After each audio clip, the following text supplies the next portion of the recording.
একটা মাত্র দল, যে দলের নিবন্ধন কেড়ে নেওয়া হয়েছে, প্রতীক কেড়ে নেওয়া হয়েছে 2006 সালের 28 অক্টোবর।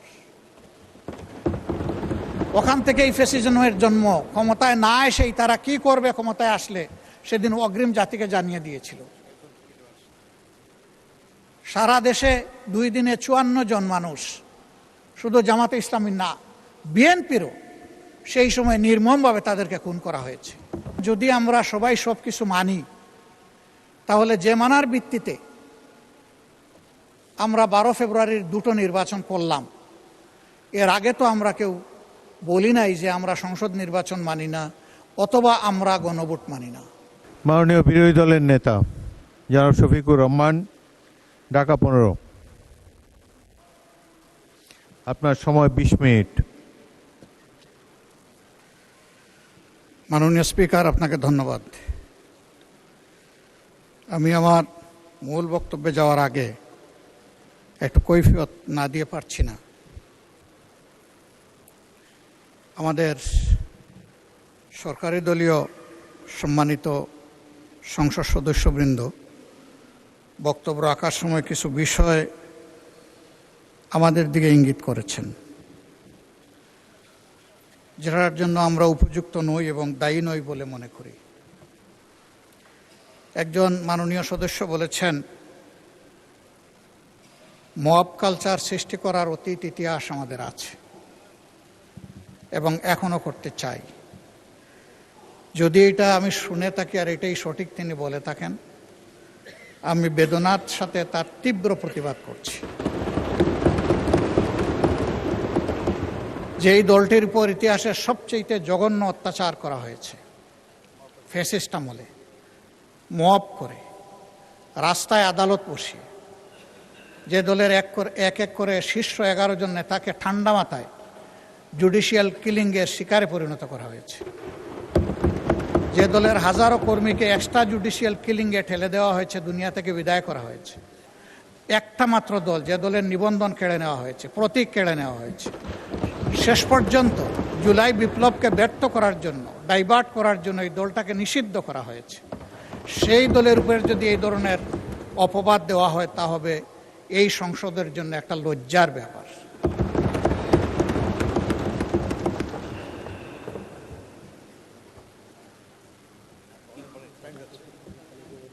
মাননীয় স্পিকার, আমার 3 মিনিট চলে গেছে আপনার দিকে খেয়াল করতে। 3 সেকেন্ড, এই টাইম পাবো ইনশাল্লাহ।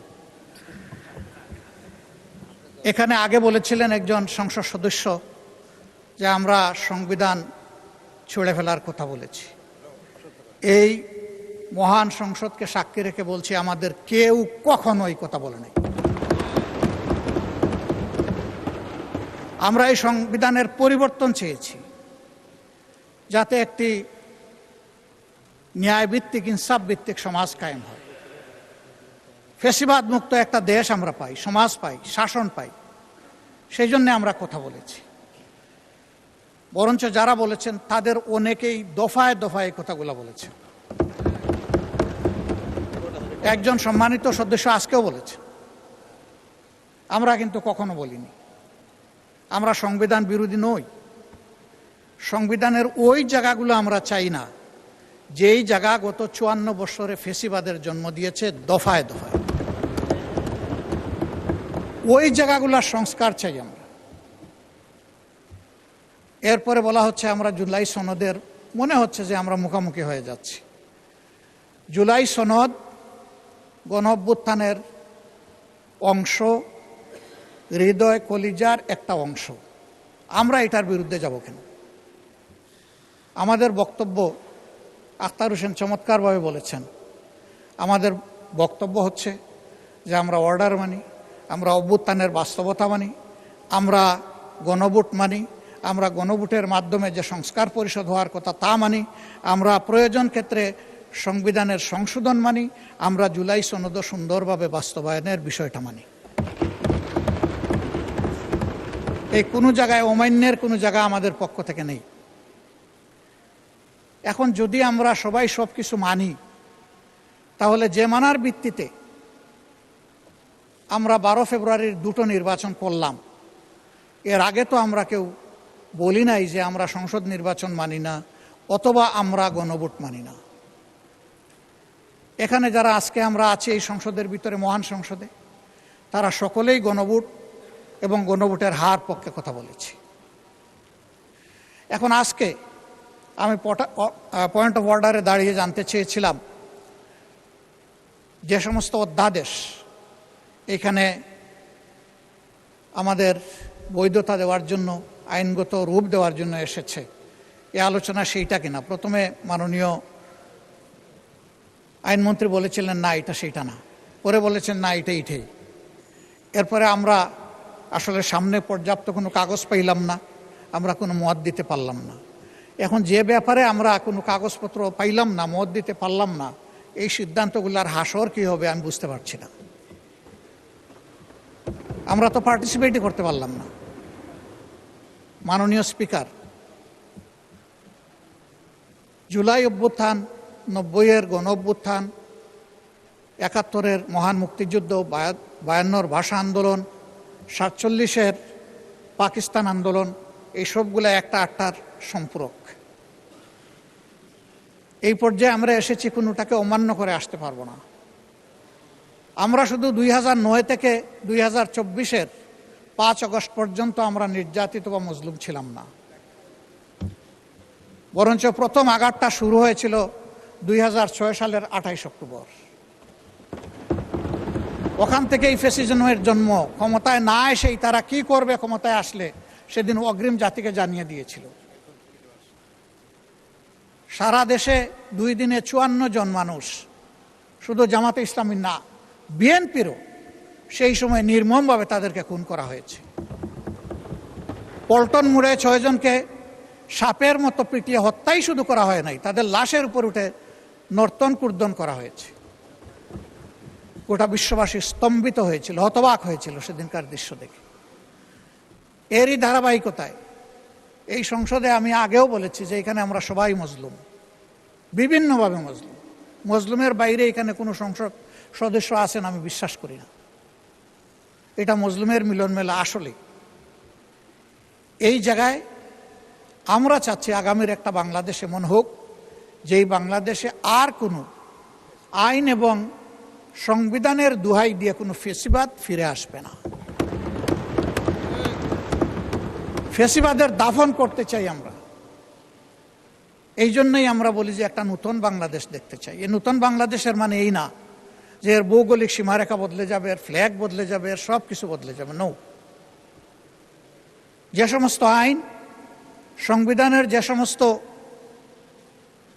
সুযোগগুলা ফ্যাসিবাদের জন্ম দিয়েছিল, আমরা ওগুলা ফেলে দিয়ে নতুন বাংলাদেশ চাই। আমরা চাই একজন গ্রামের প্রান্তিক যারা আছে, তৃণমূলের মানুষ আছে, গরিব দুঃখী থেকে শুরু করে একেবারে রাষ্ট্রপতি ভবনে যিনি থাকবেন, তাদের কেউ কোনো বৈষম্যের শিকার হবে না। তারা সবাই সাম্যের ভিত্তিতে তাদের ন্যায্য পাওনাটা পাবেন নাগরিক হিসাবে। আবার কোনো পদ পদবি, দলীয় পরিচয়, ক্ষমতার গরম কোনো কিছুর বলেই কোনো অপরাধ করেও যেন কেউ পার না পায়, সেই বাংলাদেশটা আমরা চাই। এই বাংলাদেশ গ্রহণের জন্য ইন্টারিম গভর্নমেন্টের সময় 133টি অধ্যাদেশ জারি করা হয়েছে। এইটা নিয়ে যে কমিটি হয়েছে তারা বিস্তারিত আলাপ আলোচনা করেছেন। আমরা আবারও দাবি করছি তার পূর্ণাঙ্গ রিপোর্ট আমাদের সামনে আসুক। আমরা সেই রিপোর্টটি দেখে এখন থেকে বাকি যে বিলগুলো আসবে আইন আকারে বৈধতা দেওয়ার জন্য আমরা আন্তরিকভাবে সেগুলাতে অংশগ্রহণ করতে চাই এবং সরকারি দল বিরোধী দল মিলে আমরা আইনের একটা সুষ্ঠু কাঠামো গড়ে তুলতে চাই। আমরা এর বাইরে যেতে চাই না। এখানে আমাদের কোনো এইটা নিয়ে কোনো প্রতিদ্বন্দ্বিতা নাই, প্রতিযোগিতা নাই, বরঞ্চ এইখানে সহযোগিতা থাকা দরকার। আমরা সেই সহযোগিতার মানসিকতা থেকেই প্রত্যেকটা আলোচনায় আমরা নিবিড়ভাবে, আন্তরিকভাবে, সজ্ঞানে আমরা অংশগ্রহণ করতে চাই। আমরা আশা করি আপনার মাধ্যমে এটা পাব। আমরা এই বাংলাদেশ অনেক দুঃখী মানুষের। মাননীয় আইনমন্ত্রী তিনি যথার্থই বলেছেন বিএনপির নেতাকর্মীদের বিরুদ্ধে আমি মামলার সঠিক সংখ্যা বলতে পারবো না, তবে হিউজ মামলা দেওয়া হয়েছে, এই ব্যাপারে কোনো সন্দেহ নেই। আমি বলবো শুধু বিএনপি না, সেই সময় বিরোধী দলে যারাই ছিলেন, যতগুলা দল ছিল, সবাই কিন্তু নির্যাতিত হয়েছে।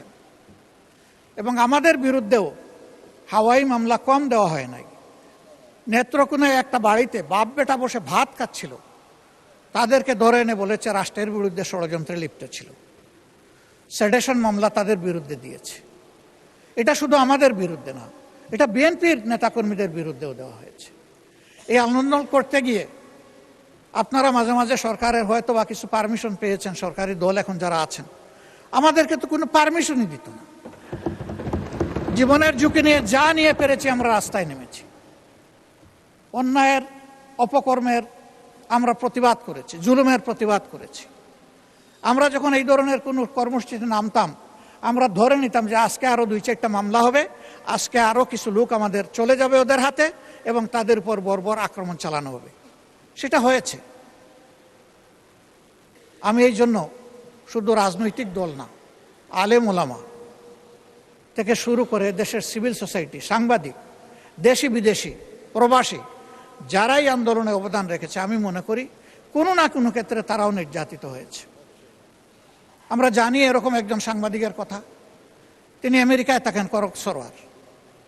তিনি সেই সময় সরকারের অপকর্মের দলিল তুলে ধরতেন, ঝাল মিটিয়ে তার বোনটাকে ধরে নিয়ে তার উপর অমানসিক নির্যাতন করেছে। আমার যদ্দূর তার নামটা মনে পড়ে, ডাক নাম ছিল রাখা। এরকম দেখা গেছে বিদেশে বসে তার ন্যায্য মত প্রকাশের অপরাধে দেশে থাকা তার আত্মীয় স্বজনের উপর তারা চরম জুলুম করেছে।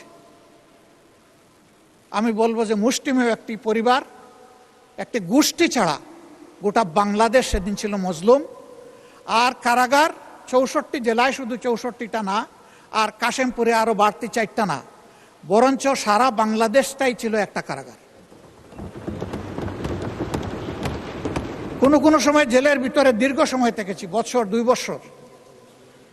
এখানে অনেক সংসদ সদস্যবৃন্দ আমরা একসাথে ছিলাম। সেই সময় দেশের বিষয় আশয় নিয়ে চিন্তা করতাম, নিজেদের সুখ দুঃখ ভাগাভাগি করতাম। ওই সময়টা আমাদের মাঝে কোনো বিরোধ ছিল না, কোনো ডিভিশন ছিল না, আমরা সবাই ছিলাম, আমাদের অবস্থান ছিল বাংলাদেশের পক্ষে, আমরা বাংলাদেশি। কিন্তু আশ্চর্য, এরপরের অধ্যায় দেখি এখন বদলে গেছে। আমরা এক একজনকে ঠেলে বিনা টিকিটে এক দেশ থেকে আরেক দেশে পাঠিয়ে দিই। টিকিট ছাড়া যাবে কেমনে? টিকিট নাই, ভিসা নাই, চলে যাও অমুক দেশে। আসলে এই ধরনের তৎপরতা আমি করলে ওইটা অন্যায়, অন্য কেউ করলে ওইটা অন্যায়। আমি এটা নিন্দা জানাই। এই সংস্কৃতি বন্ধ হওয়া উচিত। সবই যদি অন্য দেশের দালাল হয়ে যায়, তাহলে এই দেশের নাগরিক হবে কে? আসুন ওই পথ আর দুষাদিশি রাশারাশি ছেড়ে আমরা সবাই এই দেশের হই, জনগণ হই, দেশপ্রেমিক হই। আমি বিশ্বাস করি সকলের অন্তরে দেশপ্রেম আছে। এই অপচর্চাটা বন্ধ হওয়া উচিত। বাংলাদেশ প্রত্যাশার বাংলাদেশ, যুব সমাজের বাংলাদেশ, মা বোনদের জন্য, নারী সমাজের জন্য একটা নিরাপদ বাংলাদেশ, শিশুদের জন্য বেড়ে ওঠার নিরাপদ বাংলাদেশ আমরা গড়তে চাই। এই দেশটা যদি গড়তে হয়, তাহলে আমরা আবারও অনুরোধ করব, যে গণভোটটায় আমরা সবাই রাজি ছিলাম, হা বলতে আমরা সবাই মিলে এখানে ক্যাম্পেইন করেছি, আসুন কোনো বিতর্ক ছাড়া এই গণভোটটা আমরা মেনে নিই। ওই গণভোটের ডিরেকশন অনুযায়ী আমরা যে সংস্কার পরিষদটা গঠন করার কথা, সংবিধান আইন মানুষের জন্যে, আমরা স্বীকার করেছি সবাই, সব কিছু আইন মেনে আজকের এই জাতীয় সংসদ গঠিত হয়নি, এই পর্যায়ে আমরা এসে উপনীত হইনি। আমরা আইনের কম্প্রোমাইজ করেই এখানে এসেছি, এবং কম্প্রোমাইজ করেছি আমরা দেশ এবং জনগণের স্বার্থে। যদিও সময়সীমা চলে গেছে, আমরা যদি মাইন্ড ওপেন থাকি, তাহলে আমরা মনে করি এখন রাস্তা বের করা সম্ভব, এবং সেই রাস্তা বের করে আমরা এগিয়ে যাই। যতটুকু সংস্কার হওয়ার সংস্কার হবে, যেখানে সংশোধন হওয়ার সংশোধন হবে। আমরা সংশোধন বিরোধী নই, আবারও একেবারে স্পষ্টভাবে আমি জানিয়ে দিচ্ছি। এবং সংবিধান সংশোধনের কাজটা এবং আইন রচনার কাজটাই তো আমাদের কাজ। এই কাজে আমাদের পূর্ণ সহযোগিতা পাবেন। এটি একটি রুটিন কাজ, এটা আসবে। এটার জন্য আলাদা নোটিশ এবং প্রস্তাব আনার কোনো প্রয়োজন আছে আমি মনে করি না। আর যে প্রস্তাবটা এখানে আলোচিত হচ্ছে, এখনো আমরা জানতে পারলাম না অনুরূপ আরেকটা প্রস্তাব 30 তারিখ যেটা উত্থাপিত হয়েছিল মার্চ মাসের, সেটা আর কি হলো। সেটা যদি কোনো কিছু না হয়ে থাকে, তাহলে পেন্ডিং একটা বিষয়ে প্রস্তাব থাকা অবস্থায় আরেকটা মুলতবি প্রস্তাব আসতে পারে কিনা আমি এই কার্যপ্রণালী বিধি পড়ে এটা বুঝতে পারি নাই। যেহেতু আমি নবীন সদস্য, আমাকে একটু বুঝাই দিলে আমি খুশি হব। আদৌ এই ধরনের কোনো সুযোগ আছে কিনা, যদি না থাকে তাহলে এই প্রস্তাব এখানে আলোচনার কোনো দাবি রাখে না। আলোচনা হয়ে গেছে, আমরা এটা ফিরিয়ে নিতে পারবো না, কিন্তু আলটিমেটলি আমি অনুরোধ করব, আমি বিশ্বাস করি এটার কোনো সুযোগ নাই, এটা যেন কগনিজেন্সে নেওয়া না হয়। মাননীয় স্পিকার, সময় আপনার হাতে কিছু বাছাইয়া দিয়ে আমি বিদায় নিচ্ছি। ধন্যবাদ আপনাকে। আসসালামু আলাইকুম।